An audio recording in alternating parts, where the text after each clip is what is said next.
Cześć pozytywni kucharze, witam Was serdecznie w Pozytywnej Kuchni. Zaczyna się sezon na jagody, więc zapraszam na koktajl. Nie będzie to klasyczny koktajl z jagód na zsiadłym mleku, ale taki z łatwo dostępnych składników. Dajcie znać, czy przypadnie Wam do gustu. Zapraszam też po więcej przepisów na pozytywnakuchnia.pl.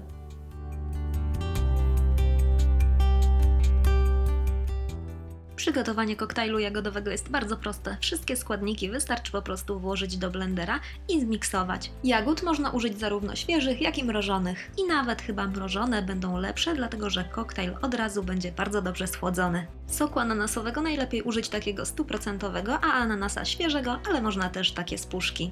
Gotowy koktajl jagodowy podaję schłodzony i dekoruję świeżą miętą i kawałkiem świeżego albo odpuszkowanego ananasa. Dzięki za uwagę, zapraszam po więcej przepisów na pozytywnakuchnia.pl i życzę smacznego.